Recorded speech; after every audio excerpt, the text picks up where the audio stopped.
নমস্কার, সকলকে স্বাগত জানাই আমার চ্যানেল ইনভেস্ট উইথ মিশনের পক্ষ থেকে। আজকে যে বিষয়বস্তুর উপর ভিডিও করছি সেটি হচ্ছে একটি অনগোয়িং আইপিও, যার অ্যাপ্লিকেশন পর্ব চলছে এবং লাস্ট ডেট হচ্ছে অ্যাপ্লিকেশন সাবমিট করার 11ই আগস্ট। এই যে আইপিওটি, সেটিকে নিয়ে আমি আলোচনা করছি, কারণ কি আমি এই ভিডিও পাবলিশ করার পরেই আপনারা কিছুটা সময় পাবেন এটাকে নিয়ে আলোচনা করার বা সিদ্ধান্ত নেবার। সেজন্য এই ভিডিওটি করছি, যাতে আপনাদের অ্যাপ্লিকেশন করতে গেলে পরে এই যেখানে অ্যাপ্লিকেশন করছেন তার সম্পর্কে একটা সম্যক ধারণা থাকে এবং আপনাদের ডিসিশন নিতে সহযোগিতা হয়। সেই কারণেই ভিডিওটি করা। যে কোম্পানিটাকে নিয়ে আলোচনা করব সেই কোম্পানির নাম হচ্ছে লিভ ইন্ডিয়া।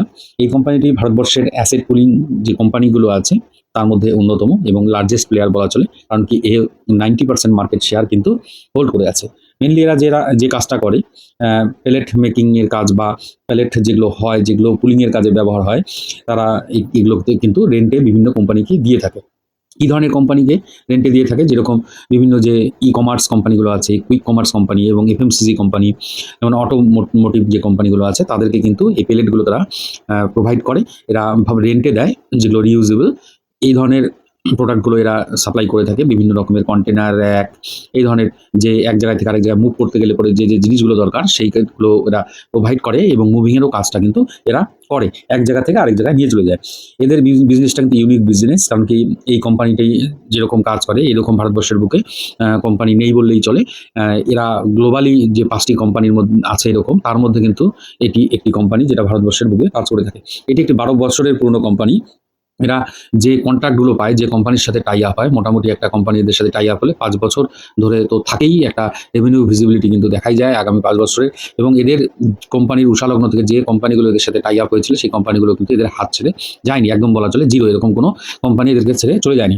যে ভারতবর্ষের বুকে কোম্পানিগুলো আছে তাদের মধ্যে অন্যতম যেমন প্যানাসোনিক, ডাইকিন, তারপরে ফ্লিপকার্ট, অ্যামাজন, এদের যে পুলিংয়ের কাজগুলো, এরা এই বিভিন্ন ধরনের প্লেটের সাপ্লাই করা, রেন্টে দেওয়া, তাদের সাথে কিন্তু এই কোম্পানিটা কাজ করে চলছে। এবার এই কোম্পানিটার ডিটেলস আমরা মোটামুটি জেনে নিলাম। এবার এই কোম্পানিটার যে আইপিও ডিটেলসটা সেটা একটু আপনাদের সামনে তুলে ধরবো, তাহলে আপনাদের বুঝতে সুবিধা হবে। টেন্টেটিভ টাইমলাইন যদি প্রথমে আপনাদের সামনে তুলে ধরি, তাহলে তো আমি আগেই বলেছি এর অ্যাপ্লিকেশন পর্ব কিন্তু চালু হচ্ছে 7 তারিখ থেকে এবং ক্লোজ ডেট হচ্ছে 11 তারিখ এবং অ্যালটমেন্ট হচ্ছে 12 তারিখ, রিফান্ড ইনিশিয়েশন 13 তারিখ, ডিম্যাটে ট্রান্সফার 13 তারিখ, লিস্টিং ডেট হচ্ছে আপনার 14 তারিখ। যারা পাবেন তারা ডিম্যাটে দেখতে পারবেন 13 তারিখ বা 14 তারিখ লিস্টিং ডেটে সকালবেলা।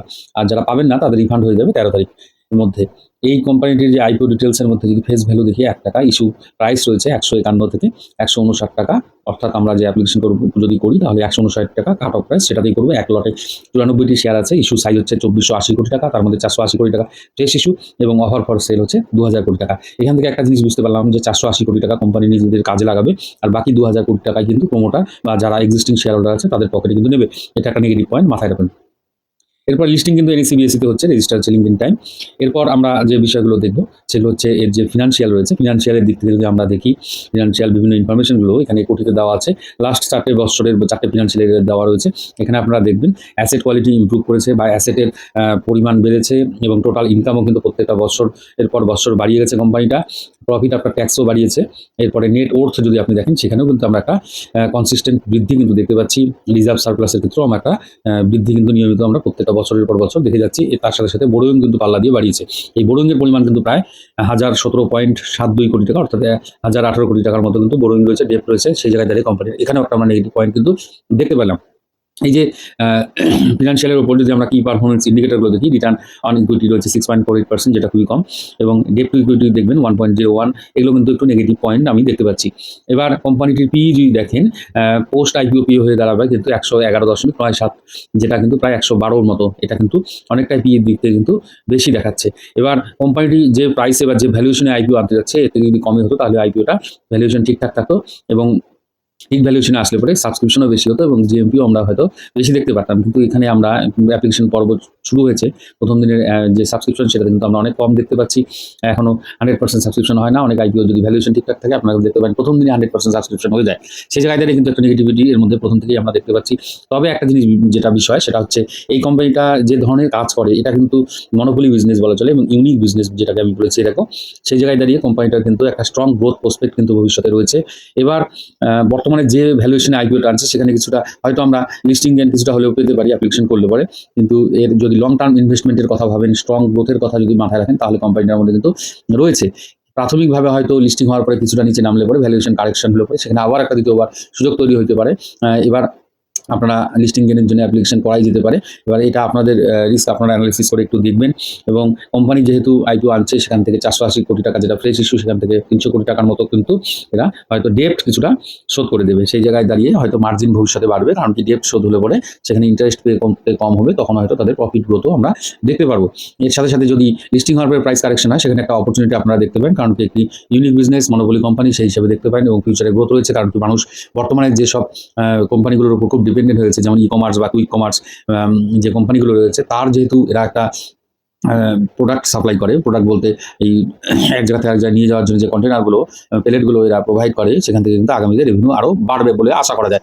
সুতরাং এই কোম্পানিটার মধ্যে একটা স্ট্রং গ্রোথ ভবিষ্যতে রয়েছে, কিন্তু বর্তমানে ভ্যালুয়েশন এবং ডেপ্ট এগুলো যদি দেখতে যান সেখানে কিন্তু একটু নেগেটিভ পয়েন্ট রয়েছে। সব কিছু আমি মোটামুটি তুলে ধরতে পারলাম। এরপরে আপনারা আপনাদের ডিসিশন নেবেন যে অ্যাপ্লিকেশন করবেন কি করবেন না। তবে অ্যাপ্লিকেশন করার আগে যে জিনিসগুলো দেখতে হয় আবার আপনাদের বলে রাখি, প্রত্যেকটা ভিডিওতে আমি বলি, প্রথমে দেখবেন যে কিউআইপি পোর্শনে কতটা সাবস্ক্রিপশন হলো, অ্যাঙ্কার লিস্টে কারা কারা রয়েছে সেটা দেখবেন।